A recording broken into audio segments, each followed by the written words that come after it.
Matthew chapter 6. I have to tell you what happened a couple of weeks ago as we were walking out of Living Word church service at 1-ish, because we start at noon.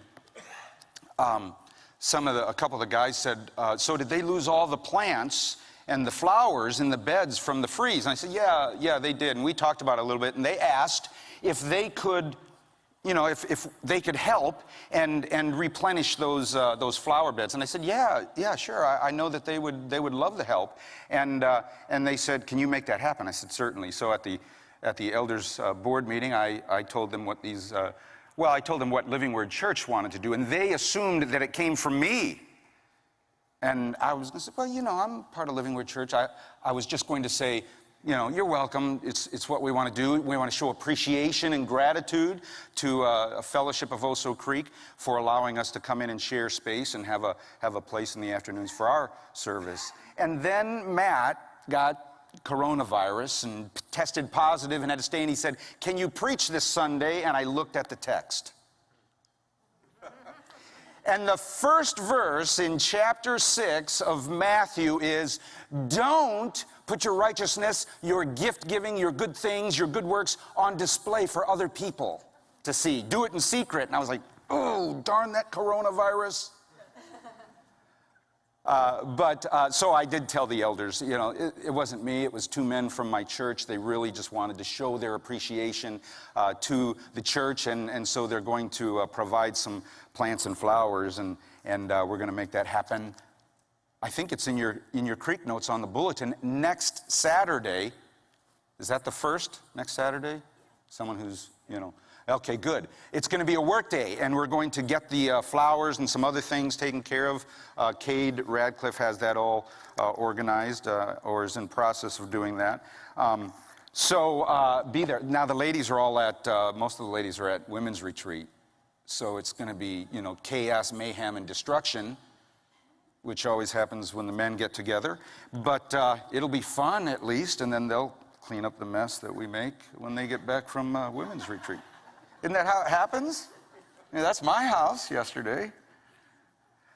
So Matthew chapter 6, it's a very interesting passage. I have to tell you that I love preaching verse by verse for situations like this, because I'm constrained by the text. Actually, I'm constrained by two things. But the text, when you look at the text and turn in your Bibles to Matthew 6, verses 1 through 4, and we'll read that, and then you'll see what I'm getting at. Be careful not to practice your righteousness in front of others to be seen by them. If you do, you will have no reward from your Father in heaven.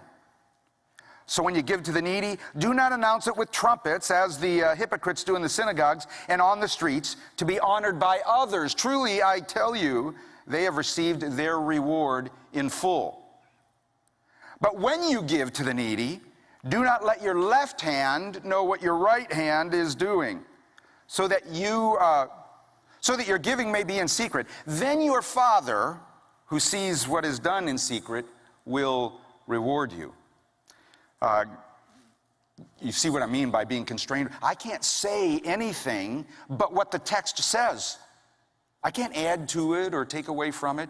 I'm just absolutely I'm constrained by the text, and I'm constrained by something else too. Something that may surprise you about what I'm not going to speak about in the aspect of giving.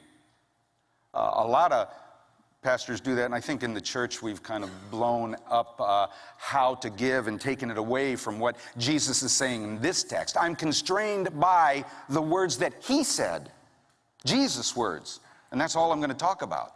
So you may be surprised at some of the things I'm not going to say. And let me say this, just I'm not going to get on my soapbox, even though I really want to. If you've seen, especially on television, but even in person, if you've seen pastors that talk about when you give, you get more back, that's just a lie. It's not true. Jesus says right here what that giving is all about and why we are to give. That prosperity gospel is a lie. It's from the pits of hell. The only person getting rich in there isn't you. And many times it's not for the purposes of the church either the body that might be in need. So definitely don't give to anything on television. Don't do that. I also believe that you give where you're being fed. The house of bread that you come to, that's where you give as the Lord directs you to. But that's another sermon somewhere else, and we'll get to that, over time, and it'll be good and interesting.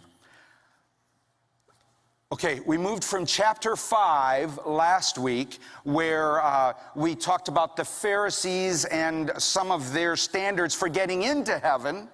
And I want to kind of connect that with chapter 6, because you remember Jesus talked about what these Pharisees were saying. They were the standard, they said, to enter into heaven. And Jesus says, no, they're not the standard. God is the standard. And he talked about that all the way through their behavior.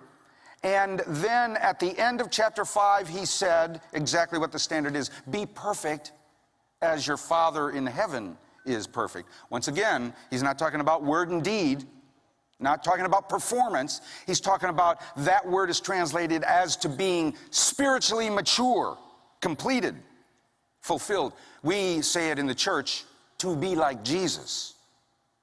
This hope possesses me. Every day, I'm going to be a little bit more like Jesus.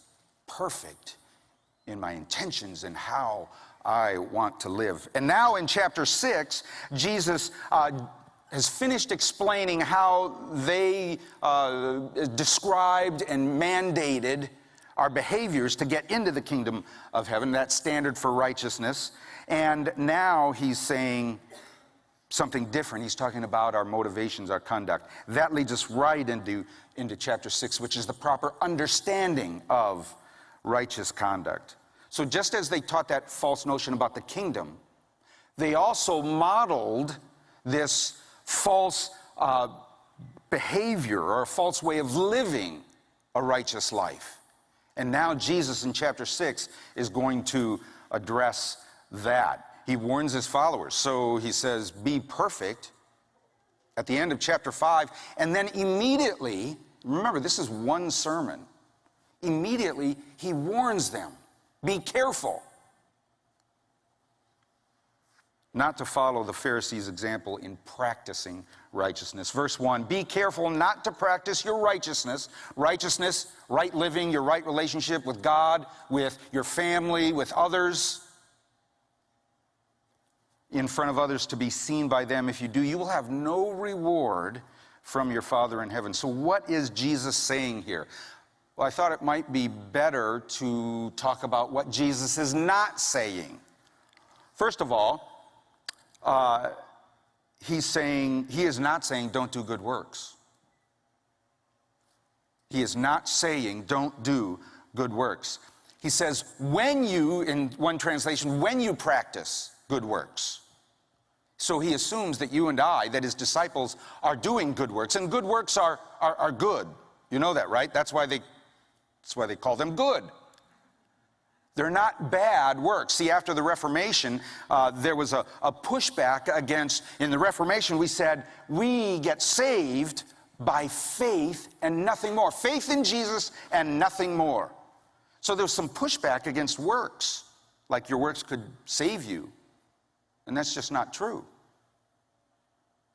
So works don't save you. Your faith saves you. And then if you look at Timothy, or James rather, we studied James in my church. James 2, verse 18, the half-brother of Jesus says, show me your faith without good deeds. I will show you my faith by what I do. So your faith, what you believe, the strongest thought and desires of your heart drive you to do something about them.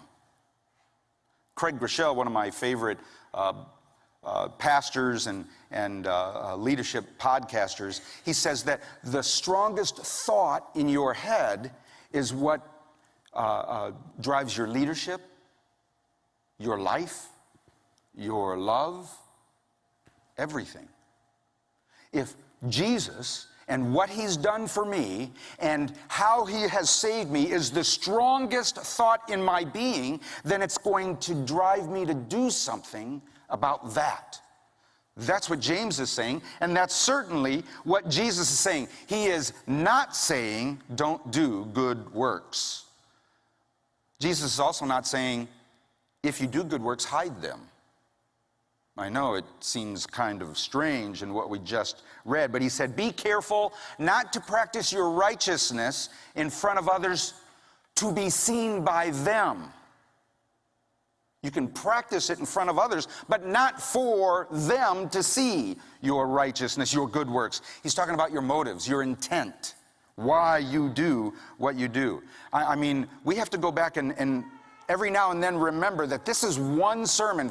Chapters 5, 6, and 7 is one sermon. You want to talk about, they asked how long my sermon was, Jake did, and I said it was about 86 minutes. Think about this sermon, Sermon on the Mount. I mean, it's 3 chapters, and we've been, how long in just one chapter? We're a third of the way there.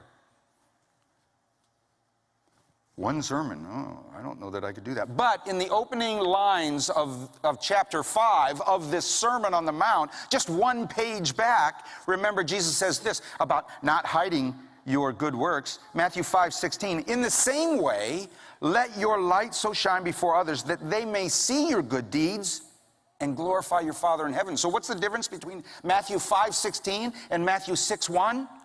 The audience. Who I'm doing those good works for. Am I doing it for the person that's standing before me, or am I doing it for the glory of God? What's the difference? Is your goal to glorify the Father or to make yourself look good? So, that's what Jesus isn't saying. He isn't saying, don't do good works. He isn't saying, if you do good works, don't hide them. Here's what he is saying. When you do good works, don't do them to show off or impress other people. Oh, okay. Don't do them to be seen by the people around you. In Greek, there's the word theaomai is the Greek word that we get theater from. So Jesus is essentially saying, don't put on a show for others. And you're probably thinking of situations that you've seen, but there may be situations that you've conducted that might fall into that category as well. So he's dealing with our motivation, our intent. Those internal drives that cause us to do something maybe for the wrong reason. And that's not to say that Jesus doesn't care about your behavior. He does. That's what chapter 5 was all about that. But he wants you to change your behavior by changing your motives, your motivations. He wants to change our behavior by changing our motivations. See, changing our behavior without affecting our motivations, our core motivations or heart, is what that whole last chapter was all about. You don't change just for change. You change because there's been an internal transformation. Chapter 5 was about, the behavior is not enough. I want to change the heart posture, the motivations behind your behavior. That's what Jesus is saying. So he says, don't do things to be seen by other people. There's a term called humble brag. Do you know what that is? Okay, yeah, some of you are shaking your heads. It's like, I'm exhausted. I need a vacation from my 2 weeks in Hawaii. Geez, I don't know. I saw a tweet from a popular pastor. I'm not going to say his name because you'll know him. He said, I thank God for all of you following my tweets. I'm so humbled by that. God bless all 200,000 of you. What was he doing there? It's obvious, right? You just read that and you go, Now it's 199,999. That's a humble brag. And those are obvious examples. But I think the point there is on those you can see the motivation behind them. But I'm standing up. You can't see my motivations for doing what I'm doing, can you? I'm up here speaking about Jesus. That's a good thing. That's a right thing to do. I'm saying the right words, but you don't know why. I might be up here because I like being on stage and being in front of people. I might be up here because I want those 75 or 100,000, thumbs up on Facebook. But we're not on Facebook because they keep muting us. But we're on YouTube. I may want those. You don't know my motivations for doing this any more than I know your motivations for being here this morning. You could be here because your spouse made you get up and come here, or your parents. I had a drug problem when I was a kid. My mom drugged me to church every day of the week. I heard a story a while back about a husband that woke up and says to his wife, I'm not going to church today. I don't like that place. Those people don't like me. They're mean to me. They say mean, nasty things to me. They don't listen to me. And they argued for about 10 minutes on that topic. And he finally looked at his wife and said, you name one good reason why I should go to church today. And she said, because you're the pastor. And so I got up and dressed and went to, he got up and dressed and I blew that one. What is our motivations for, I don't know yours and you don't know, you can't know mine. You can guess, and I can guess, but only God knows because he sees inside. He knows our motivations for being right where we are, doesn't he? And what Jesus is saying here is that really, ultimately, he's the only one that matters as far as our motivations. But we are responsible for asking ourselves that question, aren't we? What is my motivation for serving? What is my motivation for playing my instrument? Am I giving my gifts back to the Lord? Or is it because I want to hear the applause? It was scattered applause, Jake, but it was applause. What is my motivation for doing what I'm doing for the Lord and for others? We need to ask ourselves that question. So chapter 6, verse 1, it's kind of the thesis statement for the next section that Jesus is going to teach in his sermon. And he's going to lay out four principles, 4 lessons. The first is giving to the needy. The second is prayer. And the third is fasting. The fourth one is wealth. He's going to deal with that issue that I know we will all look forward to. Verse 2, so when you give to the needy, and we're going to spend 1 week on each one of those points over the next month. So when you give to the needy, in King James Version, that's almsgiving. The definition for alms, we have kind of redefined alms, what that means. It's not just money. When you give alms, you are dispensing mercy. That means it's more than just money. It's opening your house to people who need to be in Christian fellowship, life group, hosts, and facilitators. It's providing a meal or clothes or a listening ear. Whatever the person before you needs, you dispense that mercy. You give them what they need, your talents, your time, and your treasures. But it's not just money. I know I'm a pastor saying, it's not about the money. Their hearts were in the right place, and Jesus is going to talk about that in a little bit. But I'm not going to, I think the next pastor would probably be really upset if I said, you don't have to tithe. You give according to what God speaks to you in your heart to give. So I need to make sure that disclaimer is on there, and the elders will, they may fire me before we ever get to that point. The system was set up because in 600 BC, there were no synagogues. There was just the temple, the tabernacle in Jerusalem. So in order to give your tithe as a faithful Jew, you had to travel physically to Jerusalem and give it there. And there were 13 chests, ancient writers say, in the compound of the tabernacle. And you would go in and you would drop your tithe in that chest, in those chests. This is in Luke 21, the parable of the widow's mites. That's what Jesus saw. He saw the rich putting their money in with great fanfare, and he saw that widow give those 2 coins. Look that up in Luke 21. But the treasury that he's talking about are those chests around. So you had to go to Jerusalem in order to give your tithe to the church. And then, Babylonian captivity, the Jews couldn't get to Jerusalem. So they established then synagogues. Synagogue simply means assembly, gather. And they started to bring their tithes to these little local houses of worship. Well, guess what? Then Zerubbabel lets them go back. He rebuilds the temple, you know, Ezra, Nehemiah, all of that. You know your Bible history. If you don't, come see me. I'll give you the stories. They're great. And the synagogue, the temple is rebuilt, but the synagogues are still in place. So now there's competition. And competition, you know, breeds innovation. And then the Pharisees step in and say, we want a bigger piece of the pie. And so they started to do these outlandish things. So, and now nothing prevented a Jew, even during, under the old law, from giving individually to a neighbor who is in need. The law actually demanded that.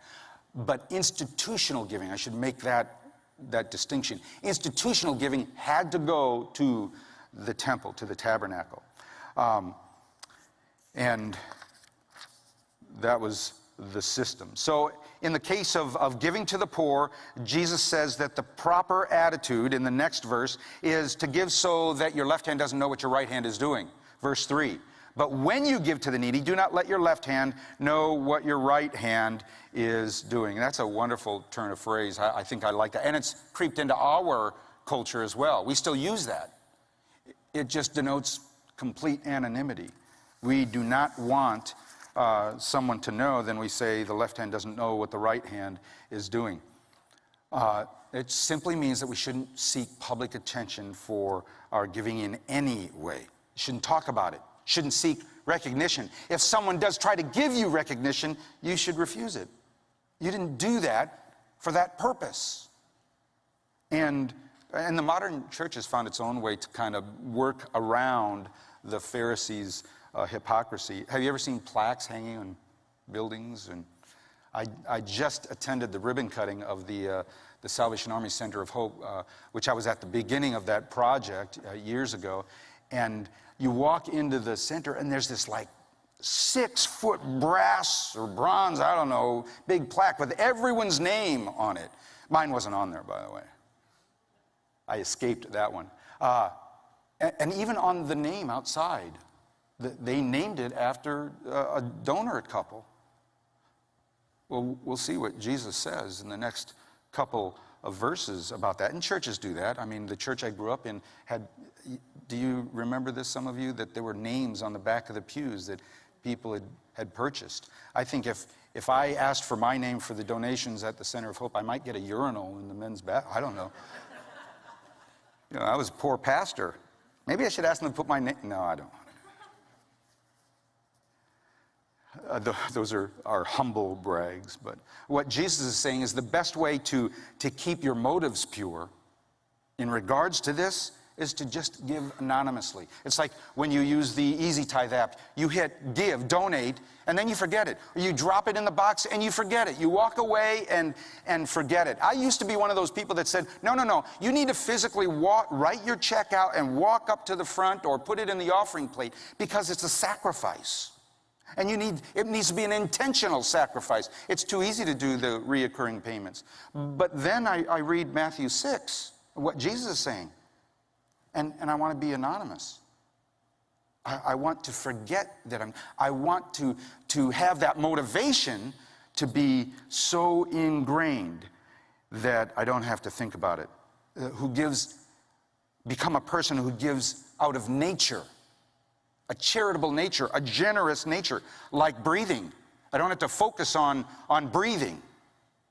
It just happens until someone brings your attention to it. Okay, I'll probably play golf with some of you, but I golf with a threesome, 4 of us at the church, and when one of our gentlemen got up to the tee box, and he's a big guy, he hits, a country mile, most of the time it's straight, but I said, can I ask you a question? Do you inhale or exhale on your downswing? Yeah. He's a great driver, but he couldn't hit a ball for the rest of that round because he was thinking. He didn't know what he was doing. There are things that we do that are just natural. You ever watch Dane? That's second nature. Why? Because he's done it so much. Or Jake moving his fingers so fast. I try to watch guitar players because I pretend that I'm one. And I have no idea what he's doing. I think it's witchcraft. He's done it so much that it's second nature. That's what Jesus is saying our giving should be like. We should live generously and give as if it's our second nature. Become a person of generosity. So you don't even realize it. It just flows from you. And verse 4, so that your giving may be in secret, then your Father, who sees what is done in secret, will reward you. He doesn't say, give and don't ask for a reward, does he? That's a great thought, but it's not Jesus' thought. As a matter of fact, each point along this way, he's going to talk about the rewards and where we're investing. He knows there's a reward. He promises that there's a reward, but not the reward of people seeing you do those things. It's of God watching you and knowing what you are doing and why you are doing it.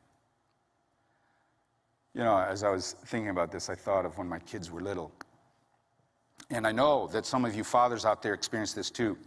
When your children are little and they're learning to do something, ride a bike, catch a ball. With my son, it was cannonballs. He'd always say, Daddy, Daddy, watch me. And he'd do a cannonball, because you can't do a cannonball if no one's watching. You know that, right? It's impossible.